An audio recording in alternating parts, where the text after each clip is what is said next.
Salut les loups de mer, nouvelle vidéo sur London Stock Exchange. London Stock Exchange, c'est quoi? En gros, c'est comme Euronext, mais pour la bourse de Londres. Donc en gros, c'est la société qui s'occupe de gérer l'indice du FTSE, qui est en gros l'équivalent du CAC 40, mais en Angleterre, donc avec les entreprises anglaises évidemment.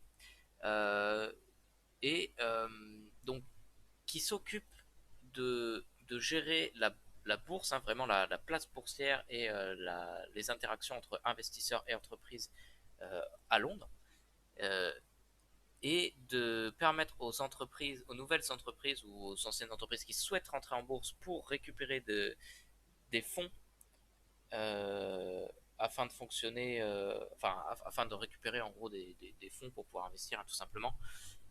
Et ben c'est par London Stock Exchange que ça marche, donc LSE. Ou LSEG ici on voit. Donc il y a la petite vidéo qui tourne en même temps, hein, j'essaie de meubler pendant que ça tourne, mais c'est une petite présentation de ce que c'est. Donc voilà, en gros c'est l'équivalent d'Euronext en Angleterre. C'est son concurrent puisque finalement l'un et l'autre aimeraient se racheter. Euh, mais en réalité, moi je vois plus ça comme de la diversification et pour être tout à fait honnête, je suis investi sur les deux. Donc ça me permet de faire une petite transition rapide sur le disclaimer. Toutes les informations contenues dans cette vidéo sont publiées à titre informatif uniquement, ce n'est en aucun cas une recommandation d'achat et investir en bourse comporte des risques. En plus de ça, de toute façon, ce que je vous montre, c'est ce qui est directement publié par LSE ou par Seeking Alpha, qui est un site en gros sur lequel vous pouvez trouver des informations sur différentes entreprises. Euh, et des informations qui sont plutôt bien faites avec des graphiques, etc. Donc voilà, on va utiliser ce site-là aujourd'hui. Et on reviendra très rapidement avec, euh, avec les graphiques habituels à partir de la semaine prochaine en fait. Donc voilà. Donc, avant de parler des dividendes, on va parler d'abord de la courbe de l'entreprise. Donc on voit qu'on a un développement qui est à peu près exponentiel. Et il a eu un petit souci ici, qui est lié au Covid, et il a eu un petit souci ici, le développement, qui était lié donc à la crise, hein, la crise qu'il y a eu dans les années 2007-2008, euh, dont on a parlé déjà dans les vidéos précédentes, donc la terrible crise boursière, et puis ensuite ça a fait que remonter. Donc ça a été un petit peu plat, hein, pour remonter au niveau de la crise. Il a fallu quasi 7-8 ans. Ouais, c'est ça. Donc, bref, si on fait un petit focus sur les dernières années, ce qui est beaucoup plus intéressant, on voit que ici, c'est le niveau avant Covid. Là, le Covid arrive, paf, ça dégringole comme toutes les entreprises cotées en bourse, hein, finalement. Et donc ici, on a perdu un petit peu plus de 30%, donc ça devait être du 35-40%. Et puis, on est remonté, pardon, excusez-moi pour les notifications, on est remonté assez vite. Et puis on est venu redescendre et là on vient retaper un point assez bas, ce qui fait que on est au niveau plus bas qu'avant le Covid. J'insiste vraiment là-dessus parce que après on va voir les résultats où on va pouvoir comparer les résultats avant Covid, les résultats pendant Covid et les résultats après Covid. Et c'est là qu'on va voir pourquoi cette entreprise est intéressante et pourquoi les stock exchange en général sont intéressants. Et on comparera peut-être très rapidement avec Euronext.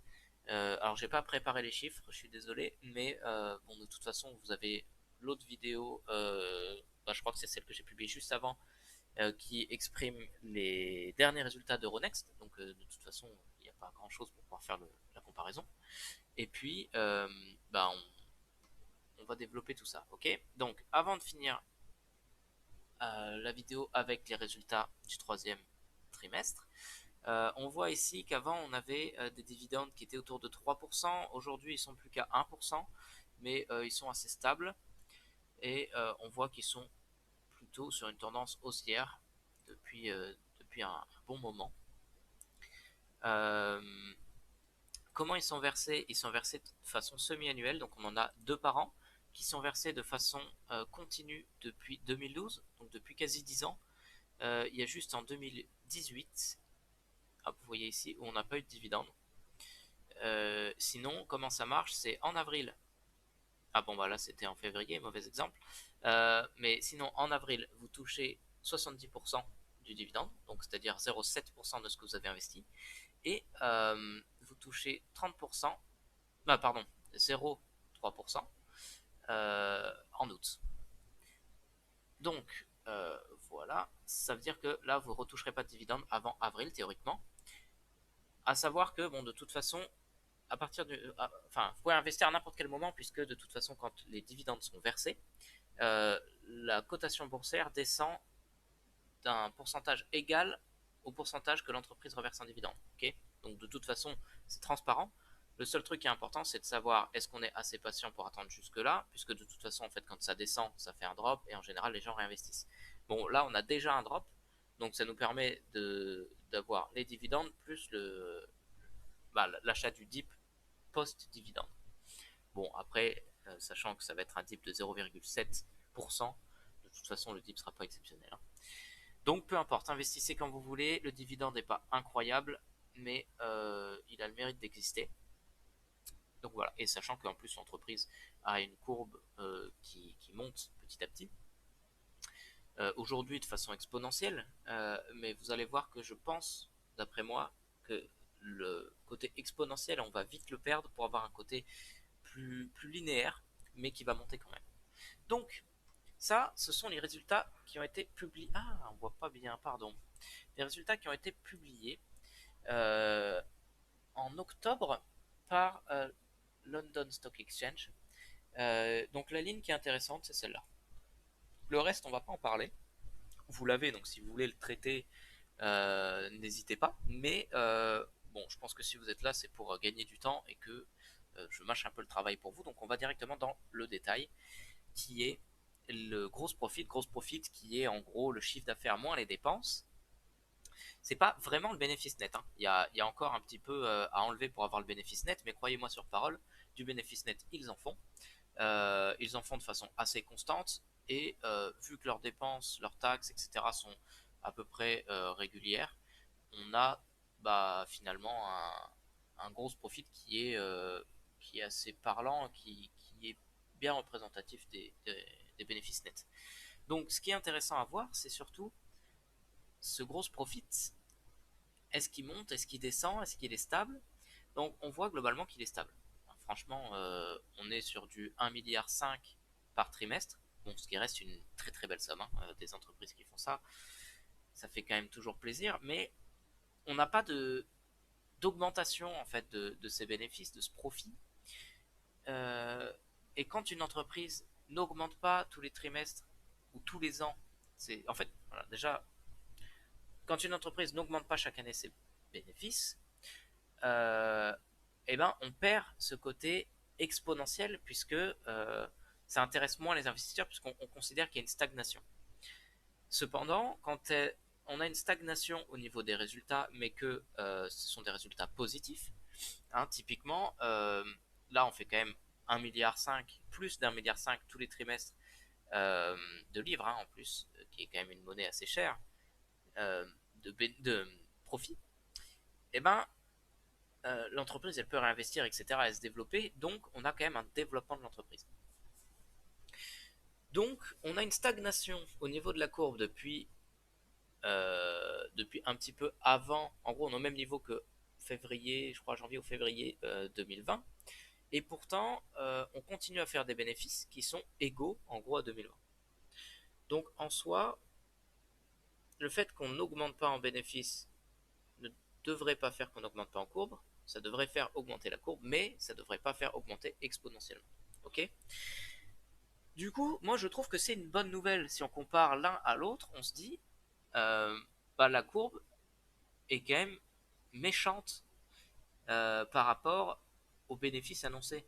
Les investisseurs sont assez frileux, et je trouve ça dommage parce que en fait c'est une action qui permet d'avoir un risk-reward.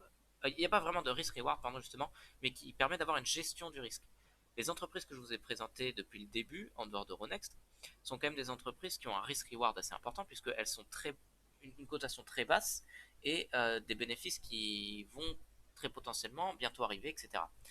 Là, c'est des bénéfices qui sont constants et une cotation en bourse qui est déjà assez haute, donc, enfin, qui est basse par rapport à ce qu'on annonce, mais comment dire, il n'y a pas un effondrement du cours boursier, quoi. Donc, ça permet d'équilibrer un peu votre portefeuille et de compenser la prise de risque que vous faites à côté. Voilà. Moi, personnellement, c'est ce que je fais. Je suis investi sur London Stock Exchange et sur Euronext. Et je pense qu'on parlera aussi peut-être de la bourse allemande qui va bientôt retomber un petit peu. Là, elle est déjà en train de retomber parce qu'elle était dans une position assez haute, mais ça va permettre de faire de rajouter en gros une bourse à votre portefeuille. Donc là, le dernier point là-dessus, ensuite on conclura, c'est que on est stable. Par contre, le point qui est très bien, moi que je note ici, alors ça veut pas forcément dire grand chose, mais c'est une indication qui est intéressante et en tout cas au niveau boursier, ça devrait être un plus. Le meilleur trimestre de 2021, c'est le trimestre 3. Donc vous voyez ici, à 1 milliard 500 millions 55, enfin 1 milliard 555 millions, voilà. Euh, alors que le troisième trimestre l'année dernière, c'était le pire. Ça veut dire que à périmètre égal, normalement, le trimestre qui aurait dû être le pire est le meilleur cette année. Donc, ça veut dire qu'on a fait vraiment un très bon trimestre. Voilà. Bon, après, je modère mes propos. En vrai, il n'y a pas un écart énorme entre les deux, et il n'y a pas non plus un écart énorme entre le Q2 et le Q3, ce qui veut dire que, bon, la tendance est bonne, c'est mieux que ce qu'on attendait, mais ça reste pas incroyable non plus. Bref, donc du coup, pour finir, moi personnellement, je suis beaucoup plus investi sur Euronext que sur London Stock Exchange, puisque je trouve que Euronext a des bénéfices qui vont faire que croître maintenant qu'ils ont acquis la bourse italienne. Ils vont présenter des bénéfices qui seront très intéressants, et c'est déjà le cas. En plus, il y a eu un petit drop, mais qui n'est pas aussi intéressant que celui de London Stock Exchange. Donc, London Stock Exchange, l'avantage, c'est dur à dire, hein, en plus je le dis beaucoup, je suis désolé. L'avantage d'investir, c'est qu'on a un gros drop depuis le 21 octobre, en gros depuis qu'on a annoncé les résultats. On est passé de 111 à 94. Donc là, il y a un vrai drop à acquérir. Hein. Donc en investissant ici, on a vraiment une action discount qui est pas chère et qui très probablement risque de remonter. Et Euronext c'est aussi le cas, mais le drop est beaucoup plus faible. Hein, on doit être à peu près là hein, si on compare. Par contre, les résultats sont plus intéressants. Donc voilà pour ces actions-là. Et puis je vous dis à plus pour parler de nouvelles actions. Du coup, à demain. Salut les gars!